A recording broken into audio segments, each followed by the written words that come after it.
The plan for the World Health Organization to have the final say, the last total say over pandemic policy in any individual nation, including the UK, would mean that a body that will decide whether our freedoms are stolen from us, which we have not elected, which is unaccountable in every possible way. How concerned are you about this? Yeah, well, look, let's start where we start. You say it's 75th anniversary. We're going back to the 1948 when, look, life expectancy in the UK was about 65. Global life expectancy was 45. There's been huge areas where there's been gain throughout that, whether it's vaccine programs, whether it's essential medicines list. But I think what's happened in the last decade is a growing commercial influence. And with that, you've got people like the Bill Gates of the world who want to be more overseeing of the messaging. And I think when you said about where the contention was here in the pandemic is, are we able to make our own judgments about our own risk? Or do we need governments and the World Health Organization to come in and tell us what we need to do? I think there's been a clear message throughout this pandemic. Actually, we need to put power back into the people to make their own decisions. And because of that authoritarian approach, all of those that bought into that have had a pretty poor pandemic, if you ask me.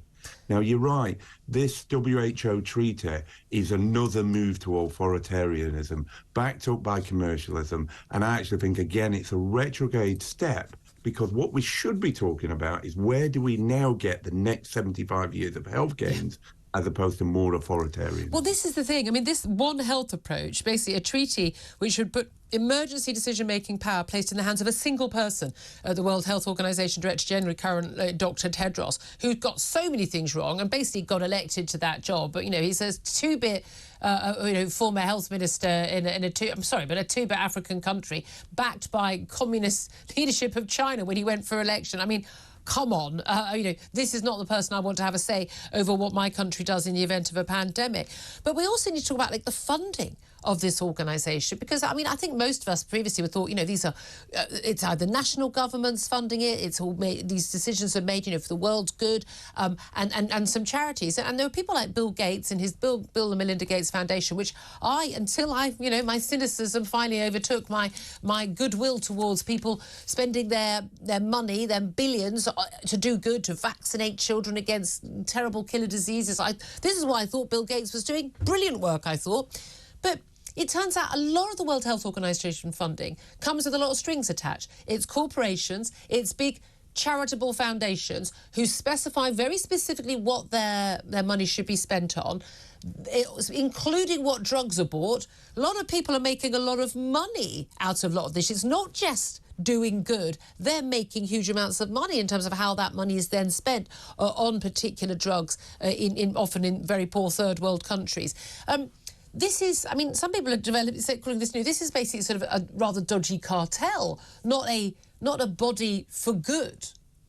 So I think you're making a lot of points there, Julia, which are on the right frame. First is the funding of the organisation comes with strings attached, even at the political level, where Margaret Chan was the leader from China, was given lots of money. So we give you lots of money, we'd like to be Director General, if you don't mind. Yeah. So I think number one is I would be thinking about a global funding that just says there's a fair funding stream that removes the commercialisation, removes the politicisation. And if you've got commercial money, you are conflicted and you're going to make bad decisions.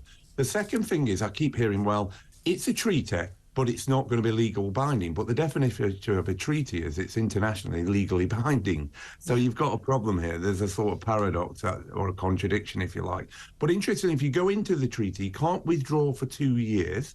If you give notice, and once inside it, they can start to change the rules. And so what happens is it looks really nice as you start out, but actually by the time it comes in next year, we'll all be able to have a vote. I would quite like to change it this way, if you don't mind. I am deeply concerned about now the over-commercialisation of healthcare, where there's a significant amount of money to be made at any one time that doesn't focus on the healthcare of individuals and populations. And indeed, what happens in a pandemic should be down to individual governments in terms of advice. And again, we would, I think, hope that there would be rather more debate if there were, when there is another pandemic. But this, we saw the World Health Organization be hugely politicised during COVID. COVID, changing its stance. I mean, what Sweden did, as you and I well know, was actually following not just World Health Organization pandemic planning, but also what Britain's pandemic planning was until mid-March 2020. They weren't the weird, strange, risky experiment. The lockdowns were the weird, strange, risky experiment. They simply followed pre-pandemic planning. But, you know, turn of a sixpence, World Health Organization changed their view. They have their investigation into the origins of COVID, clearly influenced by the Chinese President Xi Jinping and their urge for it not to be linked with a lab in Wuhan. There are just so many big question marks. The idea that any national government, let alone our national government, should be thinking for a nanosecond that it's appropriate to hand over any democratic powers in this country to that body. We just voted for Brexit a few years ago to get powers back from the EU. I am absolutely flabbergasted that anyone is thinking about this. But the worry is people aren't talking about this. This is not anything you will see on the BBC. No one's debating this on Sky News or on ITV. Most newspapers aren't covering this. But this is about our lives, our livelihoods and our liberties. And they're about to be handed over to, frankly, what is a dodgy organisation and we will have no powers over it. There are two things. One is, I think the inquiry has to get to this, the big flip-flop, I call it. How did we go into this pandemic with all of these positions very clear, like we're not going to close schools, masks don't work in the community, lockdowns don't work, and then within about 2 to 3 weeks, everything flip-flopped. Yeah. And the evidence didn't change. That's where the fear factor comes in.